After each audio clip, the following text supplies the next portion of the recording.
That concludes the service. Enjoy your potluck.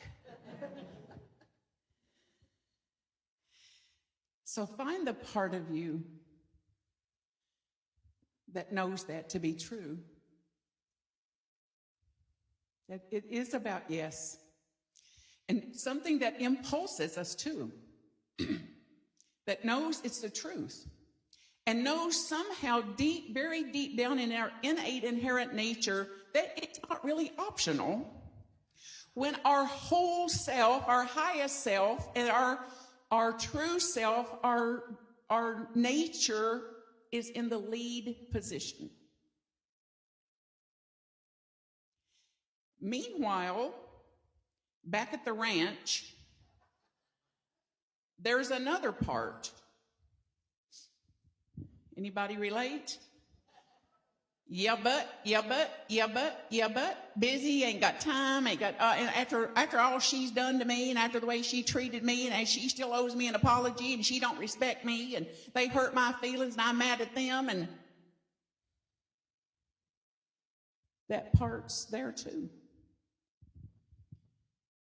And that part that's buried your husbands, and your wives, and your babies, and your pets. And that part that's lost your homes and houses and bankruptcies and foreclosures. It's been handed out diagnosis after diagnosis. That part's there too. So let's be with that part just a minute. Maybe put your hand on your heart or your middle or something that would represent where this part hangs out, resides, this part that's been challenged, this part that's bared these losses, this part that woke up this morning with some doubt. That part.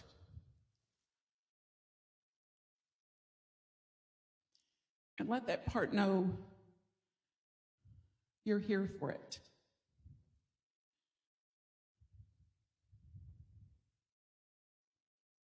It has been hard. That was hard. That was a stretch. It took us, all of the parts of us, to the edge of our own inner resources.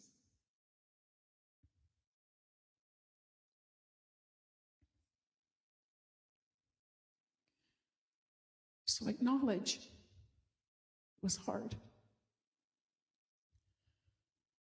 That wasn't fun. That didn't feel good.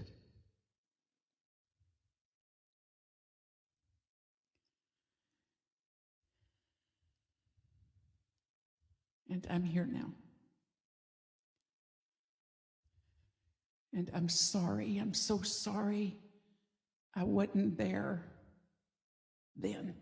I'm sorry that I suppressed this part, or depressed this part, or denied that this part was there. I'm sorry. Forgive me.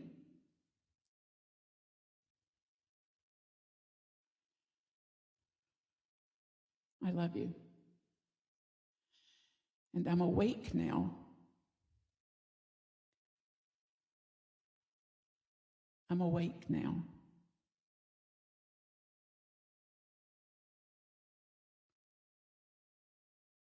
So I'm more trustworthy now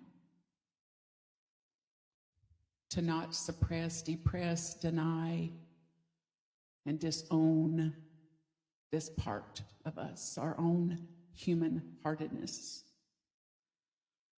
our own humanness, our own humanity, and that part that feels and that carries the burdens of these challenges and of these losses. And then ask silently what that part in you needs. in this very moment, see what that part needs.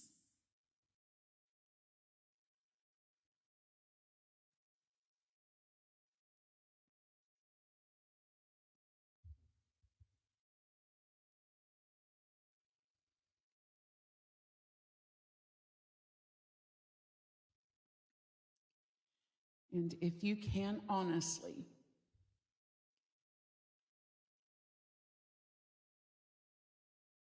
meet it there. Offer that to that part, whatever it needs. More self-compassion, some understanding, an acknowledgement, a validation, an uplift, some assurance, some hope, some faith, imagination, some resourcing, some innovation, some strength, some power, some reminding. It was hard and we did it. It was hard. It was hard. And we did it. We were some strangely equipped to navigate all that.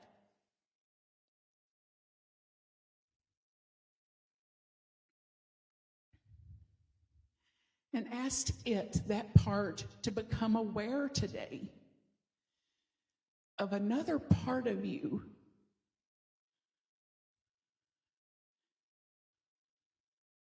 that's free of those burdens, that's freer of those challenges, the part of you that even while doubt, part of you that's not in doubt. And that part that's in doubt can live simultaneously with the part of you that has no doubt, that is called, that knows, that gets up and says, yes, there's a challenge. Yes, this is not fun.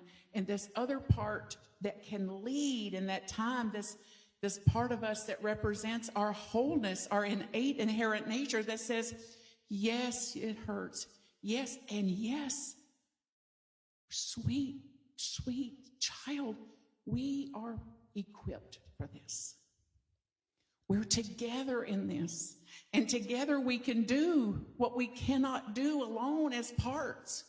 We can do together what our hurts cannot do. We can do together what challenges cannot do. We can do together miracle-making things. Miracle-making things.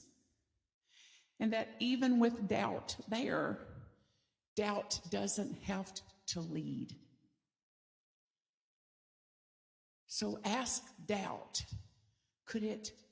we acknowledge it. It's normal. Of course we have doubts. Of course doubts are part of our humanity, part of our wiring. Doubts serve a vital purpose for us.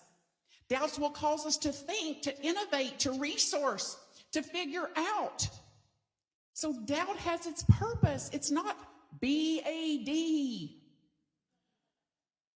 It's not negative. It's on purpose. And how to make some room for doubt, for confusion, bewilderment, not knowing, for like, really? And yes. And can you let this part lead? Can you step back just a little to get some space to let this other part lead?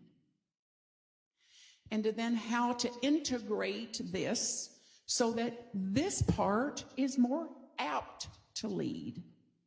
This part is more apt to be what steps into the lead position when I wake up in the morning.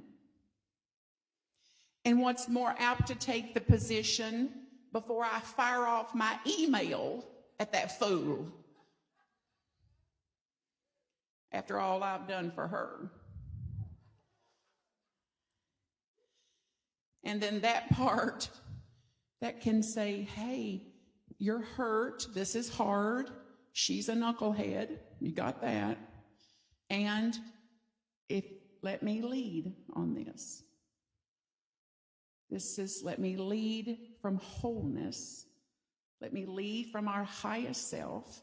Let me lead from the part of our mind that is a growth-minded part of us. And this is the difference of this growth-minded versus fixed-minded mindset. You know what I mean? Now, this will cause some of you to think you don't love me. Of course, I know you love me, and some of you haven't caught up to that yet. Because as Reverend Randy said, it is your nature, and I will reflect something to you, like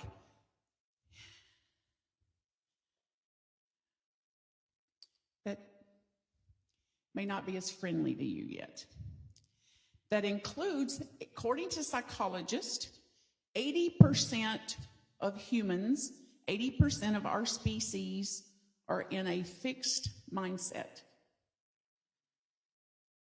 Have you noticed?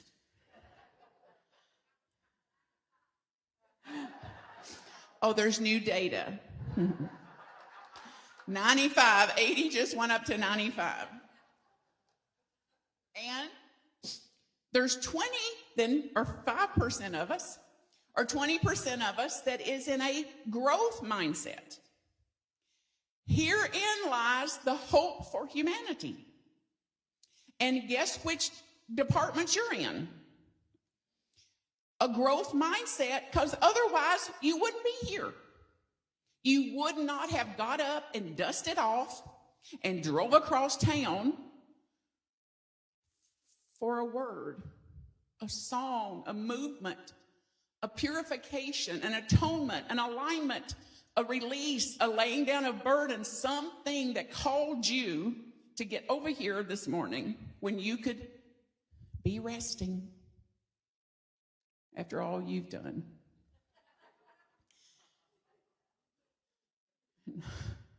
Meanwhile, back at the ranch, like, she don't know how much I've got to do. I don't, but I got a clue based on how much she's trying to get done. So then this is the difference of this.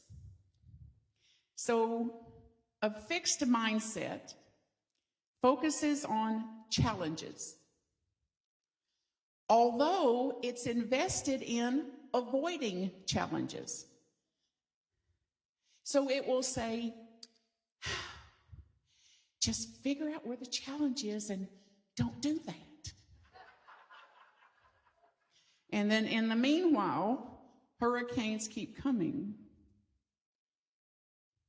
and floods keep coming and people without food in their pantry keep coming. Oh, let me pull down the drape on that. But the part of you that knows says, get the drape up. What can I do about that? How can I get some supplies over there? How do I get a Venmo transaction over there? How do I get something on a truck that's headed that way? And this is where the rubber meets the road in our principles. With, let's have thoughts and prayers for sure. And then what? And then what? And that part of us that knows yes is the part of us that cannot be at rest until something is done about that. Because that part that's actually in the lead, until this part takes over and jumps in the lead at times, it says, you've given enough. You've given enough. That Martha Creek, she don't know nothing about your giving. Don't you listen to her. Don't you listen to her. You heard what Randy said about her. She thinks she's a saint. So that part to just step back a little and say, it's not a question of if I'm going to do something. The question is what? What am I going to do about the challenges? What am I going to do about the suffering? What am I going to do about my own sobriety today? What am I going to do about somebody that is, the thoughts that are torturing you about somebody being hungry somewhere or not having water? What am I going to do about that?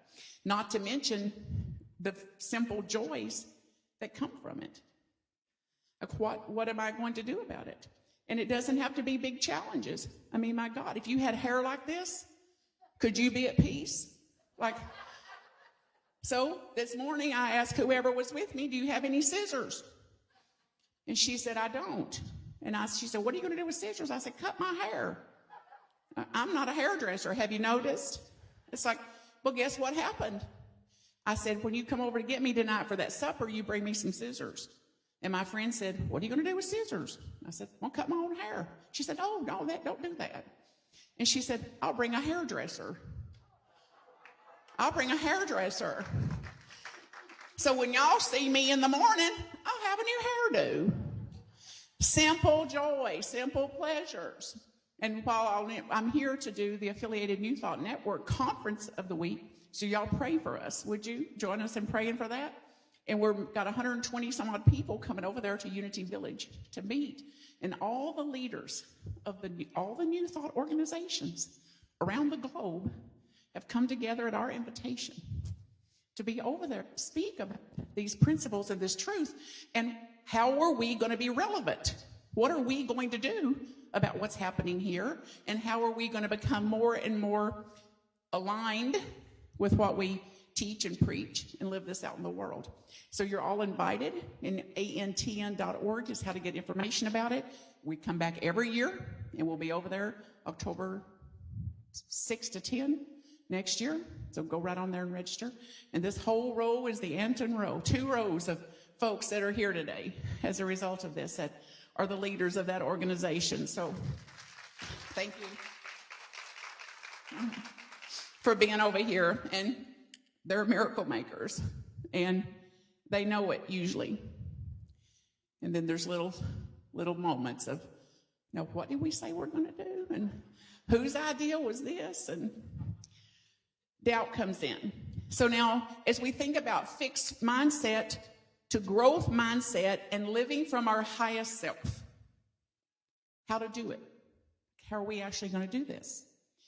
So this means then shifting out of this focus on challenges without denying challenges, acknowledging challenges, compassion to self in the challenges, compassion to others in the challenges, and become then more apt to allow for them.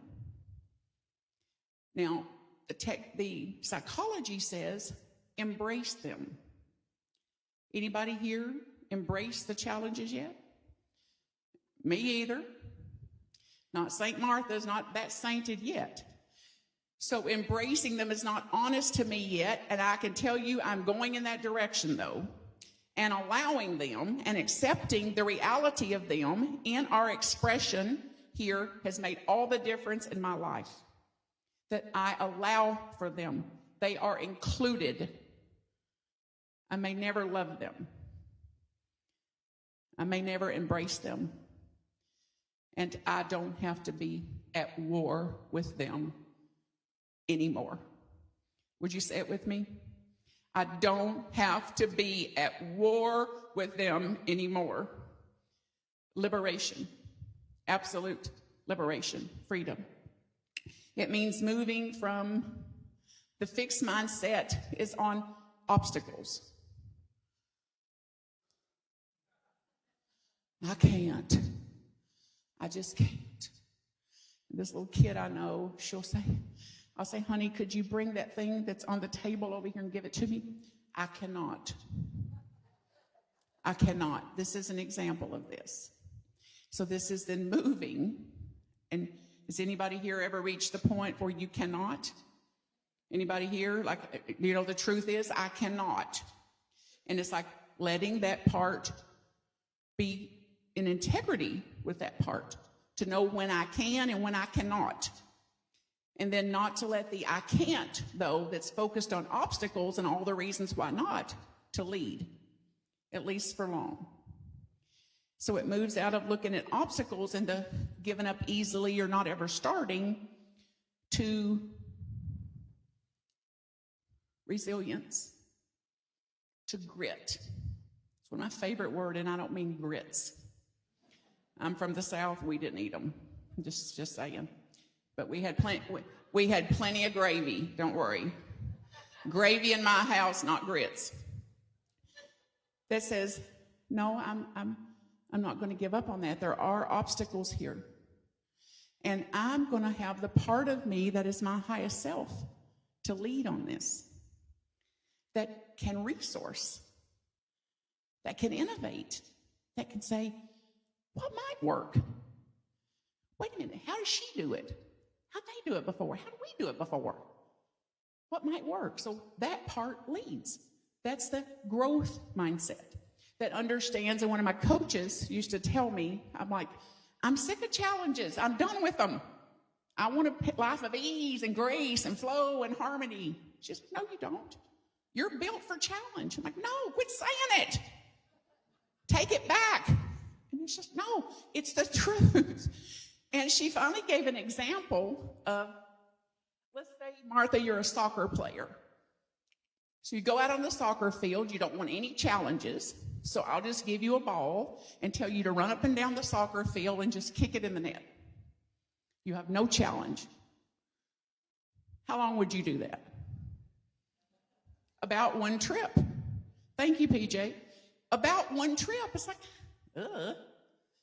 So yes, we're built for this.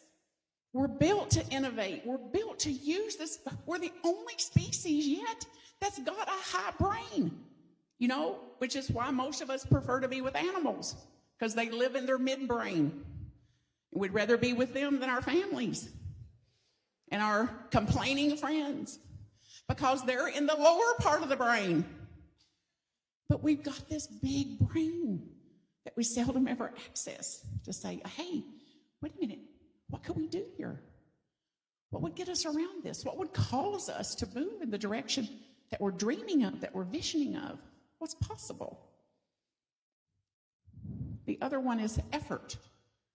In the fixed mindset, it's written as that mindset sees our efforts as fruitless. Why bother? And then the growth mindset says, this is our path to manifestation. This is our path to mastery. This is the way. This is the direction to go in our life. Another way. Literally another way from the 95%. And over time, since the creation of time, it's been a mighty group of people with growth mindset, with resilience, with grit, with wholeheartedness that said, let's go. Let's go. Let's do what we can. And here we are today with the differences they've made.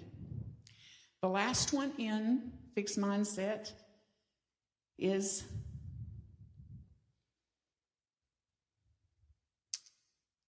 they don't delight in the success of others.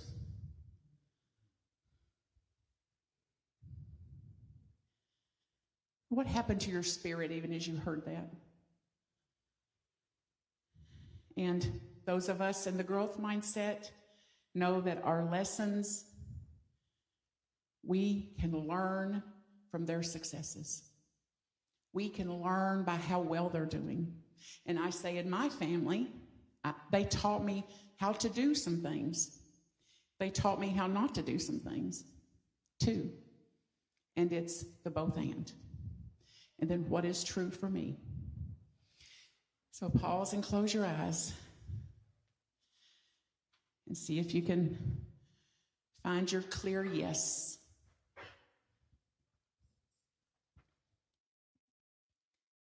Part of you that knows The part of you that's on very solid ground. The part of you that's wise to the consequences of the old way. That's wise to the challenges of that old way. And the part of you that's ready here today to literally be awakened again, atoned again, born again into a life experience of living as your highest self.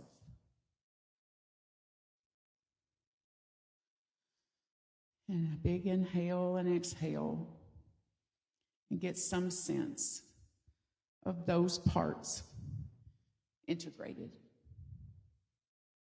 whole, one. We give thanks for this awakening, for this call to ourselves. We give thanks for the healing that's here. We give thanks for the parts that's bared the burdens of our humanness, our human-heartedness, that some of that was laid here today at this altar. We're renewed, revitalized, restored, and ready now for what we're here for. And we say yes again to it and begin again. Amen.